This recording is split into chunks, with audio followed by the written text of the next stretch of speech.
In this video, I'm going to show you how to create artificial fog in your photography. So the first thing that you want to do is you want to take care of any other edits that you want on your design. So I played around with this. I changed the exposure a little bit, up the contrast so that we have better highlights and shadows. And then I went through the adjustments and I adjusted the color of the shadows to make them a little bit more blue, to give it a somber, eerie night vibe to it. Then what you're going to do is you're going to create a new layer. So down in the layers palette, there is a new icon, which the new layer looks like a piece of paper. So I'm going to click on that, and that's going to create a new layer for me on top of my other layers.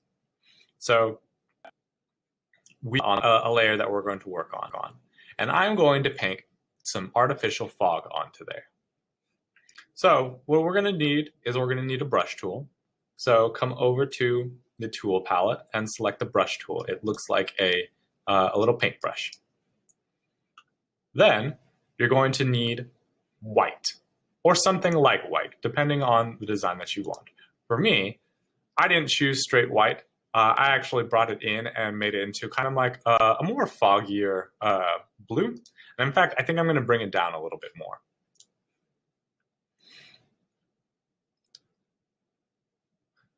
Up at the top, you're going to change your opacity down. So usually it starts out at 100. I like to bring it down for something like fog to like 20. You might bring it down to even lower so that you can build up your fog slower. Usually the brush comes in this really hard circular brush, but something that works a little bit better is these sponge-like brushes. But instead of changing it just here, there's another place that we can change the properties on our brush. And it's on the right side attached to our layers palette. And it is the brush properties, BRU. So when I click on that and I select the brush that I want to work with, I like this kind of fuzzy brush.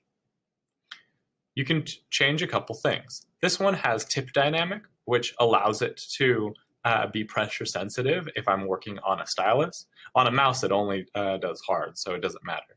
And then I put scatter on it, which randomizes which direction everything is flowing as I'm clicking and dragging it, which could be really good for fog. I'm going to make a very large brush so that I can paint large sections at a time. Let's see, I think that's good. I like the roundness high. You don't really need to change the angle that much, but you can if you want to, and you can see that tilts how the fog is going. But we're going to keep this more or less horizontal because I want my fog going horizontal. But the main thing that I want to change is the spacing. Notice how at the bottom it's showing an example of my brush. And if I get the spacing out more, it looks like more wisps of fog instead of being one big old large thing. So find a good balance that works for you. I kind of like around there. I'm going to close my little brushes, my brush properties, and we'll come back to painting. Make sure that you're on your new layer because you don't want to paint directly onto your picture because that'll be harder to change. So I can click and drag, and I want it to look like there's fog streaming in a little bit from the side. And you can do individual little clicks, or you can click and drag, and that'll get some random parts. And I think this is a little bit strong, so I'm going to bring down the opacity even more, maybe down to, we'll say 12%. I'm going to put a little bit into the back.